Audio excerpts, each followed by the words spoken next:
I started off in Ireland and lived there until I came to the UK when I was about 19 or 20, and got a job as a medical secretary, and that was in the Royal Marsden Cancer Hospital, and then went sideways to being in training admin for the same organisation. Really enjoy helping people to develop and reach their potential. I find that I can see things in people that they often don't see in themselves. And yeah, spent quite a few years working there, and then took a career break and had myself and my fiance as a little boy, and we went traveling, we went backpacking throughout Thailand, Malaysia and Australia. So yeah, it was nice. We spent 3 months, gosh, it would have been nice to have 3 years, 3 months in Perth, which was lovely.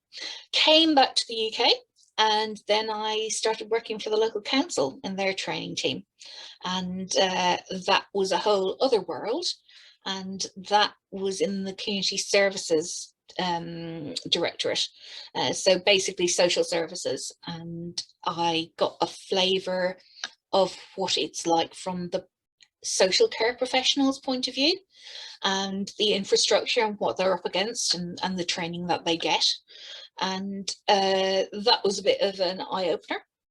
And so all of those things combined have sort of brought me to where I am now, because I was finding it hard to juggle full-time work, and at that point we had 2 young kids.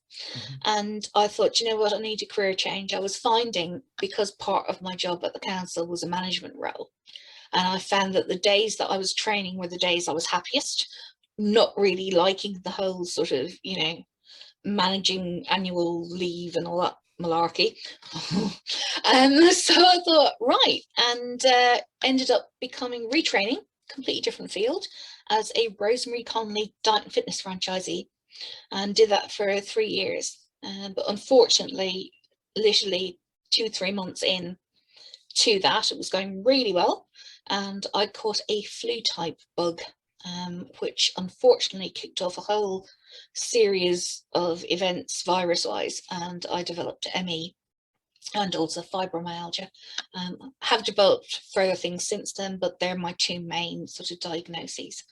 And woke up paralysed and one day, and luckily it wore off, but I do get episodes of temporary paralysis.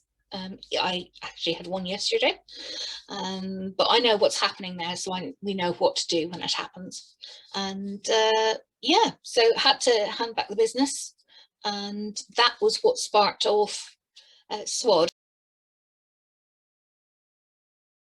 because I really wanted to make sure that the pressures that had come to bear, you know, part of my husband and I had split at this point, and I just thought, okay, didn't really fancy the idea of relationships at that point, but I thought, on the off chance that in the future there's some special person that comes into my life, I would like there to be support in place that, you know, reduces the stress on that relationship. And I had a chat with, at that point I was appointed a social worker and had an occupational therapy assessment, and I asked for some help, and it wasn't provided to me. People, the staff members involved at that time, it was obvious they were a bit awkward. I mean, it wasn't exactly a walk in the park for me to ask the question, because, you know, sex and intimacy can be quite a private thing. For most people, it's extremely private. I'm slightly not, well, actually, I'm definitely not as private as some people, because ultimately I got into swinging, and, you know, that's quite an interactive scene, as we shall say. Can't think of a better way to put it right now, but ultimately, you know, I just wanted to try and have the best possible chance of living a full and happy life, and sexual expression is part of a full and happy life.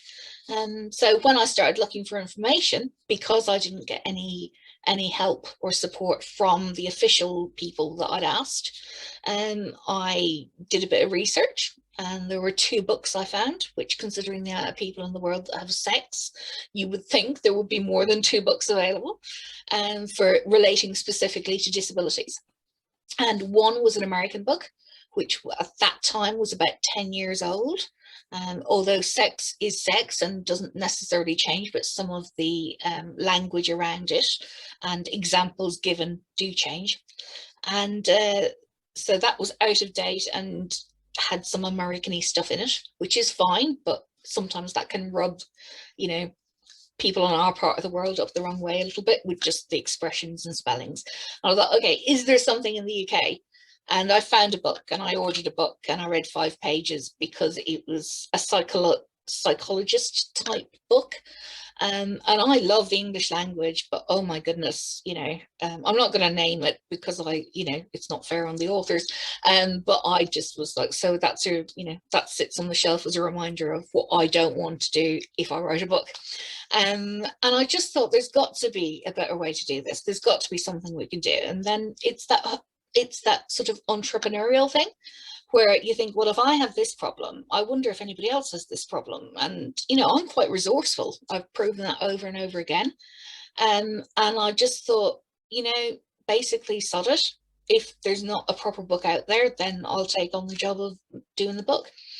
And it was in the course of doing the research for the book that it became clear how much training and development was needed around sex and disability. And I contacted the local paper to let them know what I was planning to do, and started running some sex disability discussion groups in the local area. And it was interesting when I booked the advertising space for that, because the person in the classifieds was like, I'm not quite sure where we put this at. And I'm thinking, okay, because should it go beside escort services and massages, or should it go with, consultancy services for things like, I don't know, interior design or something. And yeah, but we got an ad in and we got people coming to the sessions, and I became aware that I am not the only disabled person, female or male, in the country that is interested in sex, and people need information. And that's why Swad was, it was born out of that, really.